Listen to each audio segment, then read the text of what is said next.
ایک صحابی رسول جن کے گھر والوں نے کہا کہ تم اگر حضور کے پاس جاؤ گے تو تمہاری تمام جائیداد ختم کر دی جائے گی، لیکن آپ کا عشق رسول تو دیکھیے، آپ پھر بھی تیار ہو گئے۔ کہا کہ میں تمام جائیداد کو اپنی یہیں چھوڑتا ہوں، لیکن میں مدینے میں جاؤں گا، مجھے حضور کی غلامی ہی پسند ہے، میں حضور کی غلامی ہی کروں گا۔ آپ کا نام تھا حضرت مصعب بن عمیر رضی اللہ تعالیٰ عنہ، اور آپ اتنے امیر خاندان سے وابستہ تھے اور اتنے امیر خاندان سے تعلق رکھتے تھے کہ جب آپ مکے کی گلیوں میں نکلتے تھے تو آپ جو مہک لگاتے تھے، وہ مہک جب پہنچتی تھی مکے کی گلیوں میں تو ایک ایک گلی میں پہنچ جاتی تھی، اور جب ایک ایک گلی میں پہنچتی تھی تو کوئی بھی شخص اس مہک کو سونگتا تھا تو وہ پہچان جاتا تھا کہ یہ حضرت مصعب بن عمیر رضی اللہ تعالیٰ عنہ ہے۔ لیکن جب آپ کے گھر والوں نے کہا کہ تم جب بھی اگر تمہیں رسول کے پاس جانا ہے تو تم تمام جائیداد کو چھوڑ کر جاؤ گے، آپ تیار ہو گئے۔ کہا کہ ٹھیک ہے، میں تمام اپنی جائیداد کو یہیں چھوڑتا ہوں۔ آپ جانے لگے تو آپ کے گھر والوں نے کہا کہ جو تم کپڑا پہنے ہو یہ بھی ہمارے پیسوں کا ہے، اس کو بھی واپس کرو، پھر مدینہ جاؤ۔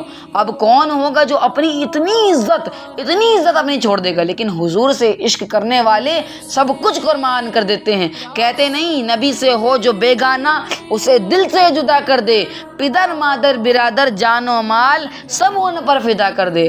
آپ نے اپنا کپڑا بھی اتار کے دے دیا، آپ نے ٹاٹ کا کپڑا سلا اور اس پہ اوپر سے کانٹے لگا لیے اور وہ پہن لیے۔ کہا کہ میں مدینے ہی جاؤں گا۔ آپ مدینے کی طرف روانہ ہو گئے۔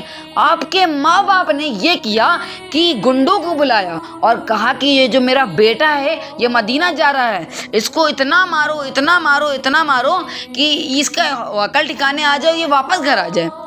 کسی کے ماں باپ یہ کریں تو سوچے کیا ہوگا، لیکن پھر وہ گنڈے جب آپ کے پاس گئے آپ کو اتنا مارا کہ آپ کی ناک پھٹ گئی، لیکن آپ کا عشق رسول تو دیکھیں، پورا جسم خون سے لت پت ہوا۔ تو جب ایسا ہوا تو وہ گنڈے لوگ نے کہنے لگے کہ میں مارنا بند کر دوں گا، بس تم اپنے گھر واپس چلے جاؤ۔ آپ نے کہا اب تو یہ اور مشکل کر دیا تم نے، اب تو میں اور واپس نہیں جا سکتا، اگر میں اب واپس چلا گیا تو میں بزدل کہلاؤں گا۔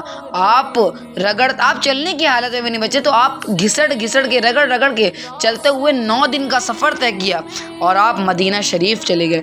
9 دن کے بعد صحابہ فرماتے ہیں کہ اس وقت مغرب کا وقت ہو رہا تھا اور اذان ہو چکی تھی، سب مسجد نبوی کی طرف جا رہے تھے کہ حضور صلی اللہ تعالیٰ علیہ وسلم ایک دم سے باہر آئے اور گردنیں اونچی کر کے کسی کا انتظار کرے، کسی کو دیکھ رہے ہیں کہ وہ آیا کہ نہیں آیا۔ تو صحابہ اکرام نے عرض کیا یا رسول اللہ آپ کس کا انتظار کر رہے ہیں؟ کہہ رہے ہیں میں کسی کا انتظار، کسی قبیلے کا انتظار نہیں کر رہا، بلکہ میں اپنے ایک غلام کا، ایک دیوانے کا انتظار کر رہا ہوں جو گھسٹ کے مار کھا کے مجھ سے ملنے آ رہا ہے، میرے پاس آ رہا ہے۔ تو جب صحابہ نے سنا اور دیکھا کہ حضرت مصعب بن عمیر رضی اللہ تعالیٰ عنہ آ رہے ہیں تو جیسے ہی آپ قریب آئے حضور کے تو حضور نے اپنی چادر مبارک آپ کے اوپر ڈال دیا۔